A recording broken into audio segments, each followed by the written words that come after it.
Hey guys, this is your best boxing friends. I'm Kelsey. This is Rachel. We got a boxing notification. If you don't know, Yahoo Sports sends out notifications for boxing only. I don't know. Not all sites do. Notifications? Anyway, I got a notification that the Tyson Fury, Deontary Wilder rematch has been postponed. Now, we talked about it, and this isn't like an official press release, but more like Bob Arum was talking. Well, we talked about it. Yeah. Yeah. Bob Arum was We'll talking. link a story in the show notes from Heavy. I reported on this as well, Rachel. Okay. Actually, you didn't have to get it from Yahoo. Basically, it comes from Bob Arum told Dan Raphael from ESPN that essentially what the sides were talking about was originally they had once Deontary Wilder initiated the rematch clause. There was language in the contract that made that fight happen. They thought it would be in July, but since obviously because of the coronavirus thing that's happening, that's going to be pushed off. So it sounds like the earliest that it would happen now, according to Bob Arum, would be in October. And so that kind of shifts everything later than would be best, you know, if we lived in a perfect world. And what we wanted. Well, we want, because what we want. Well, and if you remember what we want. And a show earlier this week, my must-have fight for 2020 was the unification for the undisputed heavyweight champion. Yeah. And it looks by the end of the year, and that would totally tank that because there's no way that they could do that. Because no matter who wins, I feel very strongly that Tyson Fury would win the third fight. But whoever wins that fight, they wouldn't be fighting Anthony Joshua, and just like 2 months later, they would have to promote that fight. They'd have to train for the fight, and so it looks like, and that's the earliest. Now, we don't really know with the situation, the pandemic. I mean, we don't know when boxing this is the first time for when or if boxing is going to start up again. So we don't know. Yeah, we don't know. There's a lot of unknowns here. None of us, have been through a pandemic like this. We don't know how that plays out. I asked you because the immediate rematch clause, I assume in a contract, has language around it. Wilder couldn't say, I want a rematch 2 years from now.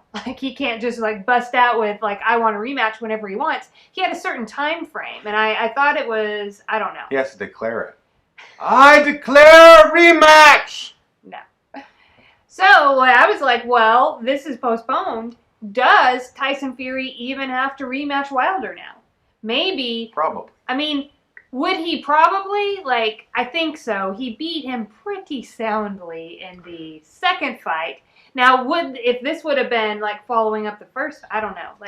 I think it does. It does give Wilder a better chance in the third fight if it's definitely. pushed months. Yes. As long as he's gotten back to the gym. As long as he's somehow training this whole time. I think he did end up keeping Mark Breland, who was one of the. I mean, that's good. You need Mark Breland. You need your team with you. You need to work on the things that very obviously didn't work in the second fight, and now he's got a chance to do that. More time. And not if you change trainers, even if it's an assistant trainer. Breland was the boxing mind that they brought in to camp. JD's, his other trainer, is a manager. He's a former newspaper writer. He's not Mark Breland, one of the best amateur and one of the best fighters in the last, 50 years or whatever. So I think that it gives him a good opportunity to do a better job in the third fight than he could have otherwise. Because if you change trainers and you know how hard that can be, and that can take a few fights. You definitely didn't want to do that before if you're going for the rematch. Yeah. And aside from, the fighters, let's talk about how this affects me. Me on a personal level. You mean just you? Specifically you? Just me specifically. I would like to echo the late, great Tom Petty and say that the waiting is the hardest part. And I just feel like I'm waiting a lot in boxing. I'm waiting for fights, and especially big fights. The waiting is the hardest part. You kind of have to say it. Oh, well, I'm not going to sing it because I can't sing. No, I got to say it like Tom Petty would sing it. Oh, you think? I can't mimic anybody's voice. I'm like, man, it makes me kind of sad, and although I completely obviously understand we're all holed up in our homes here, No, I'm so bored. Let's talk how are you guys doing out there? Is it hard for you? Are you experiencing some inner strife?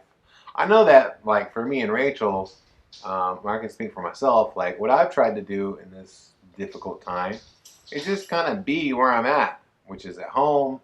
I still like work out, I still write.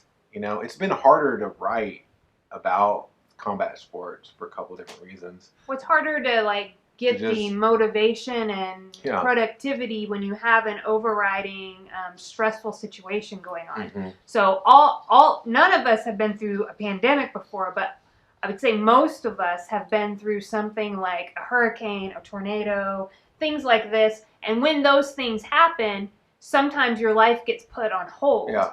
And right now we're in this situation, but like our life isn't put on hold. What I want to do is just not do. I want to watch TV and I want to just stuff myself with food. But I haven't been doing that. You know what I mean? But that's what I want to do.